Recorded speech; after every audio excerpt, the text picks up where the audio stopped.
Today is International Women's Day, and this is a global day celebrating the social, economic, cultural and political achievements of women. It is also, though, a day to call for action for accelerating women's equality. And this year's theme, #BreakTheBias, speaks to the challenges that can be created to through deliberate, in fact, or unconscious bias towards the advancement of women. Let's look at this further. We're joined by Wits University Chancellor and businesswoman Dr. Judy Dlamini, Deputy President of the Black Management Forum and Executive Director at Business Partners Limited, Rayna, Dolphin. In fact, the Deputy President of the Black Management Forum, Esethu, Mancotywa, is also part of this conversation. Thank you so much to you all for your time this afternoon. Let's, in fact, look at this year's theme and the road that we have, of course, traveled as women in the workplace. One can pause, of course, look at the strides that have been made, but at the same time, we're still decrying the fact that there are still quite a lot of battles that we face when it comes to some serious biases in the workplace. I'll start with you, Esethu. Which ones would you say need urgent attention? Mongiwe, thank you. I would like to depart a little bit from the workplace and go back to the fundamental almost pillar or tenet of educating girls and women. The reason why I kind of obsess about education is because education and the ability to read and write is really what gives you an ability to analyze. It's the biggest form of being able to self-express, of having the confidence to really put your views across in an environment where women, there's still biases whereby women, it's felt that their place is maybe not in a workplace, their bodies are not their own, their minds don't matter, and their voices really shouldn't be heard. And so I'd just like to, before you even get to a workplace, I'd like to say we definitely should never take our eye off the important tenet of educating and making sure that our young girls are educated so that they can get to the workplace and express themselves and take their seats at these tables and fight back against these conscious and unconscious biases by men in the workplace. And Dr. Dlamini, one of the things that Esethu is talking about is how education bridges the gap, but also at the same time gives you, that kind of confidence to be able to express yourself. Is there enough support, though, for the girl child to be able to do this? And even as women in the workplace, in order to have enough support to do this versus some of the challenges that we also face, raising families and all of that? Thanks for the opportunity and good afternoon to the listeners, the viewers. Esethu is so right. Education is where it all starts. That's the foundation. But not only the education of the girl child, the education of the boy child, to understand that being a boy doesn't make them superior. So it's a holistic education that we need, because the #BreakTheBias is very important, because women are equally capable.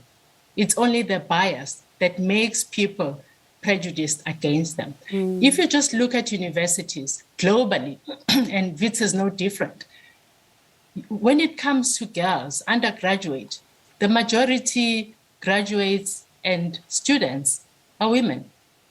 At Wits, we're talking 54%. When it comes to postgraduates, we're talking 56%. So women, we actually have come a long way. Women are getting educated. They are receiving quality education. Can we do better? Of course we can.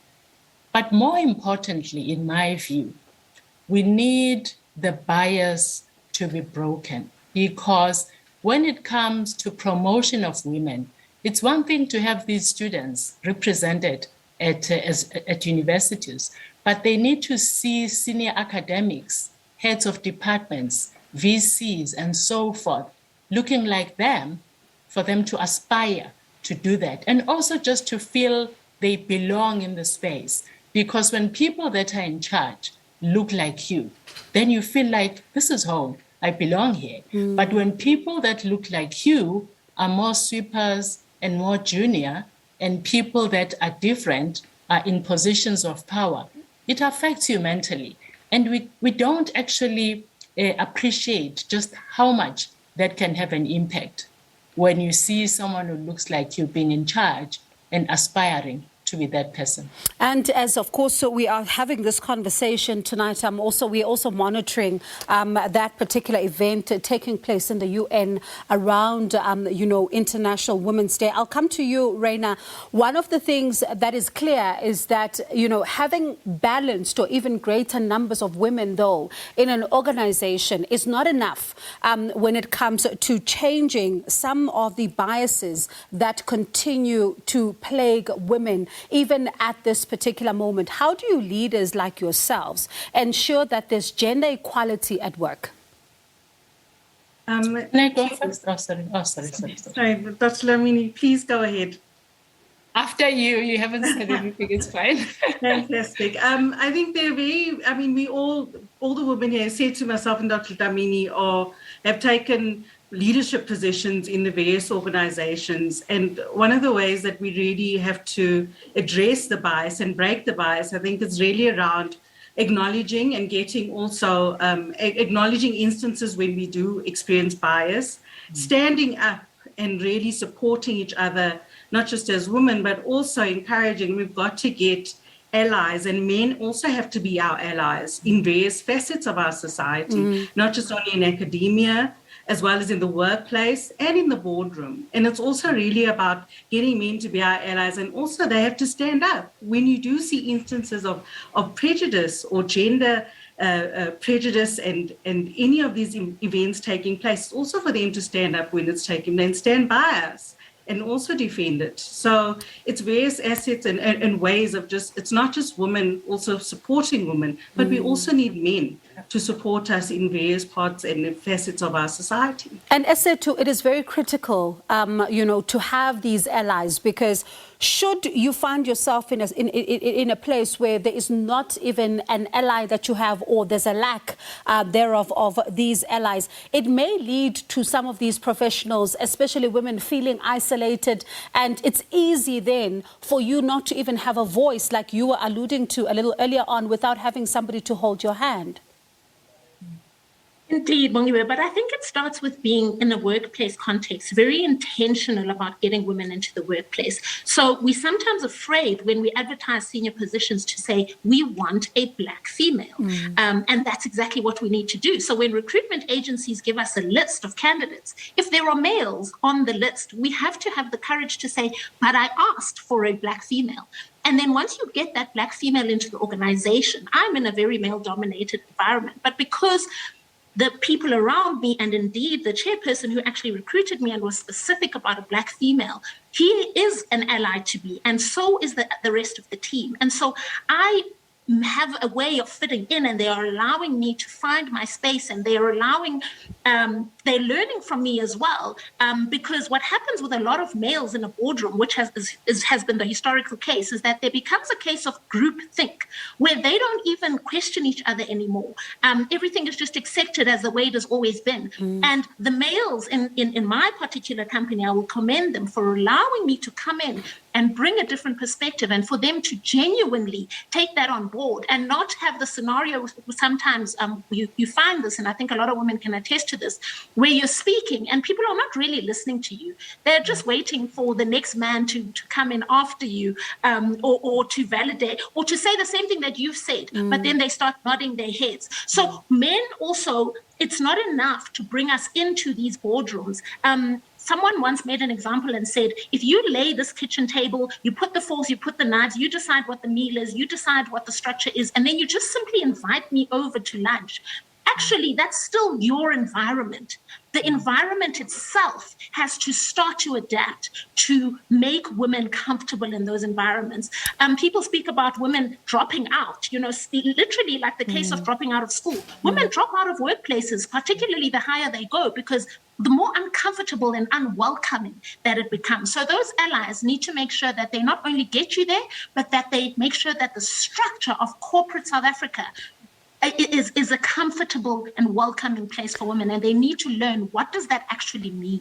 And Dr. Dlamini, while listening to what Esethu is talking about when it comes to the male counterparts, there's also a conversation, though, to be had around the queen bee phenomenon, which, of course, is described as women leaders who distance themselves from junior women in the workplace. How then do we begin to deal with that? Because it's not only the challenges from our male counterparts, but this queen bee phenomenon is also problematic. I'm happy you raised that, Bongiwe, because divide and rule is one thing we know very well from apartheid days. When you have only 5% of CEOs of the JSE listed companies as female, where does this queen bee thing feature? We allow men to make us focus on the wrong things. I agree with Esethu that the people that are in power are men. When you bring a woman into the boardroom, allow her to be. Don't ask her directly and indirectly to assimilate. Because when you do that, you kill her innovation. She's just there to decorate. So it depends a lot on men who are in leadership supporting us. I don't believe in the queen bee syndrome at all. Actually, I find it irritating because just because a woman sabotages another woman, that doesn't mean it's a queen bee issue. Men sabotage each other, but it's not a queen whatever syndrome. Women are on a microscope. Whatever we do, there's a reason for it, and we already have titles for it. There are no titles for men. When men do it, it's just macho. It's just business. It's not personal. Those things are very irritating. I want to go back to what Esethu said. It's so true that the men around the table have to recognize, support you, and what you can do if they support you is bring more women around the table because there is power in numbers. I'll give 2 examples, right? I chaired some board and I realized that the numbers were not stacking up, especially when it comes to women, especially when it comes to African women, right? And I made it clear that I need someone who's going to chair the audit committee because these positions matter. It's not just any position, it's actually certain positions that matter the most. And I said, I'll only interview African women because that's where we're weakest. And the men supported that. And guess what? The talent that we got, men didn't believe that there was so much talent that exists. So it's important that when you lead by example and you make the change. The second example is when I became Chancellor at Wits, this was December 2018. I was the first woman of any color to be Chancellor. What did that say to me? There is some blind spot when it comes to people who look like me. What's my job? Is to open the space and make everyone aware that, guys, we have a blind spot. Let's do something. And I'm grateful to say the executive, which is male and female, allowed me. We now have female academic leaders fellowship. Why? Because we don't have enough African and Africans of mixed descent women that are professors, associate professors, deans, VC, and so forth. So I think when you get into a position, you need men to support you because you can do so much without their support. But when they support you, you can make the change. But make the change, we have to. I'll be remiss not to congratulate you, Rayna, the first female executive director at Business Partners. We want more of that. And we definitely do congratulate her. Well, thank you so much, Dr. Dlamini, for alluding to that. Rayna, one of the things that Dr. Dlamini really talks about, which is quite critical, is the opening up of space when you get to these particular positions. You spoke about it a little earlier on. When women are thriving, there's also competing interests at home. They've got competing interests in all of the other areas of their lives to try and keep things going. And with the kind of support that, women need, they then sometimes, if they lack that, limit their aspirations due to personal obligations. This is not a new challenge. I wonder, how do we begin to create environments where women continue to climb the ladder with support from home, with support from everywhere else, in order to combine the workplace with family? Yes, indeed. I think this is a significant challenge, which was even further highlighted by COVID-19, where we actually not only had a pandemic, but also what we call the she session, where women were under more significant strain just as a result of having to adapt to working from home environments, also taking on the primary care responsibilities of home, childcare, schooling, and really seen a significant pressure placed on women, particularly over the last 2 years as a result of the COVID-19 pandemic. And it really is an opportunity for us. We've had to reflect also as an employer, as a leader, and look at structures and policies and the way and the environment that we create in the workplace, as whether we are working in the office or outside, and also identifying opportunities where we can support each other, better support women, but also challenge and question, and how do our partners, male partners, husbands, spouses, support us a bit more? And the challenge and the demand is that we need to demand more support, but also because, as Dr. Dlamini mentioned, there is so much talent. There are so many talented women in South Africa. And we see it even with in our business partners, significant, very talented entrepreneurs.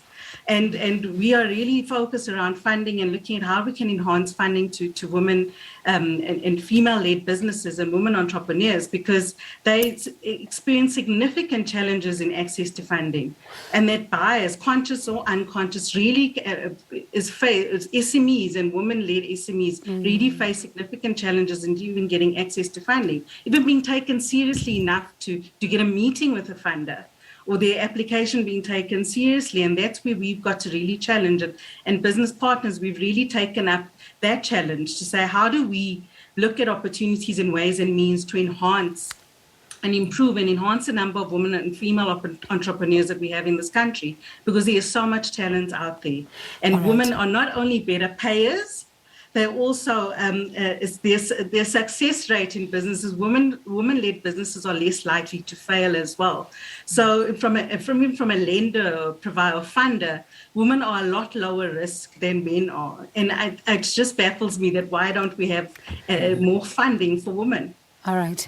All right. I'd like to say thank you so much to you all for your time. Time is always the enemy. And this is such an important conversation that we had. But thank you to you all for your time. That was University of Wits Chancellor and businesswoman Dr. Judy Dlamini, Deputy President of the Black Management Forum, Esethu Mancotywa, as well as Executive Director of Business Partners Limited, Rayna Dolphin. Thank you so much to you all for your time. And of course, today